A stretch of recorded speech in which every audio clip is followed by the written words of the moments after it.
시장에서 도를 수행하고 계신 우리 구독자분들 반갑습니다. 용천도사입니다.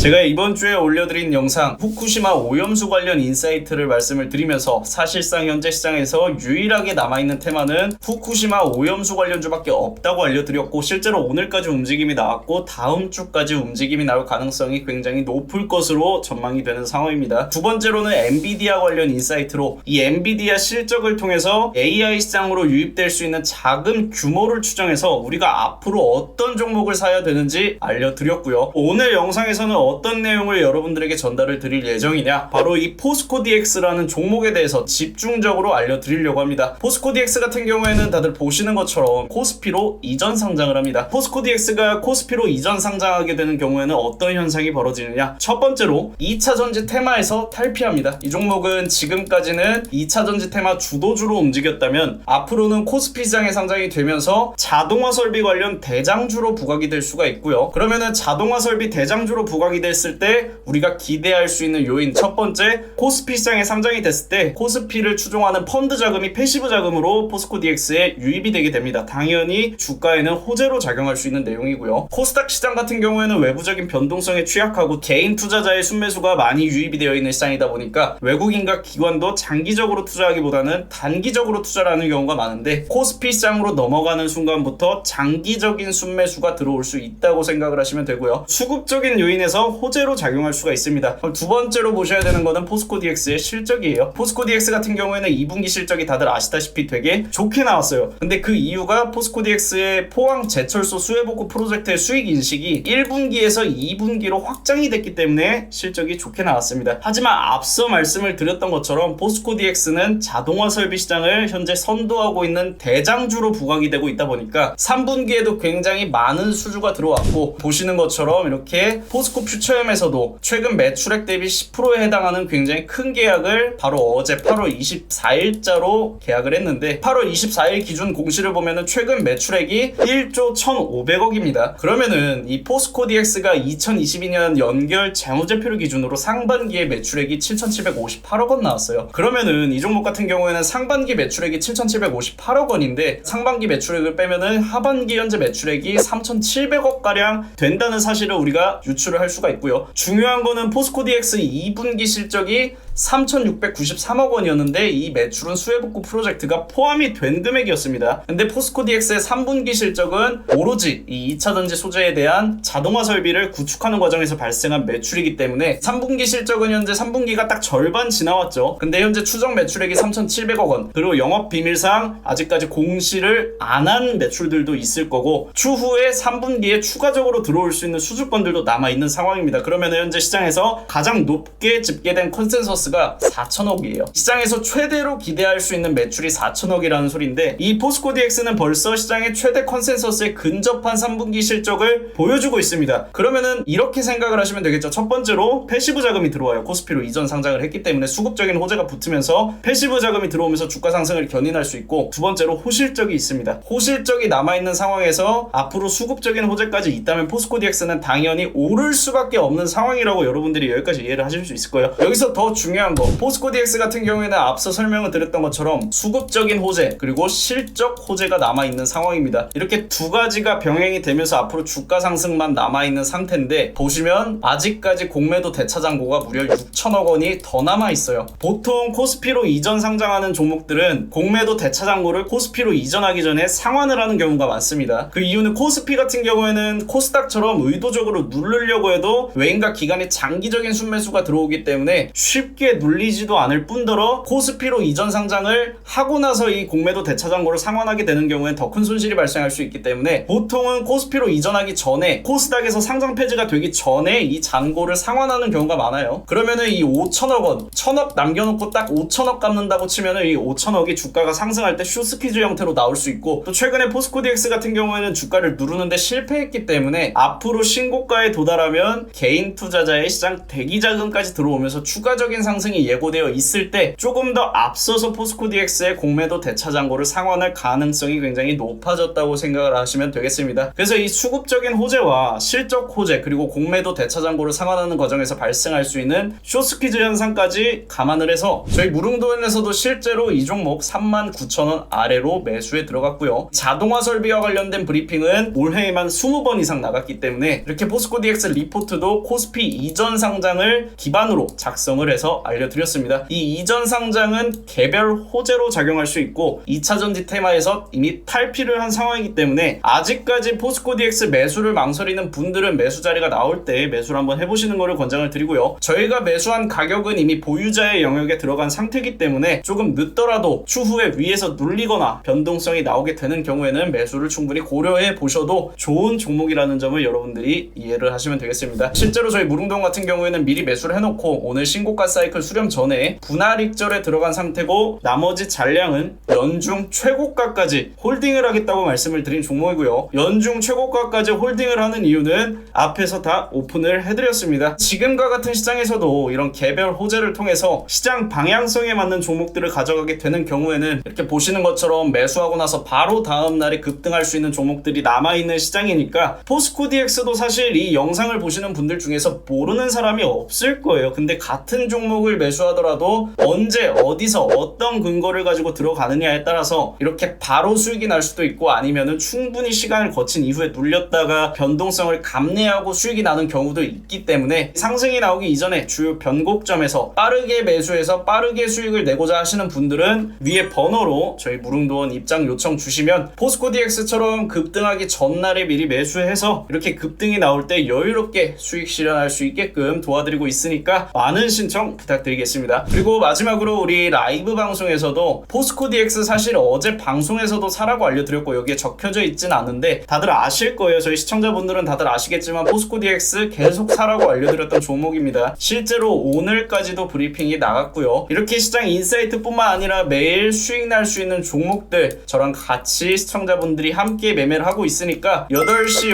50분부터 10시까지 진행되는 우리 라이브 방송 미리 들어오시기 위해서 구독과 알람 설정 부탁드리고 방송 알람 확인하시고 들어오셔서 같이 매매하시면 되겠습니다. 오늘도 시청해주셔서 감사드리고 주말 잘 보내시고 다음 주 월요일 같은 시간에 만나겠습니다. 주말 잘 보내세요.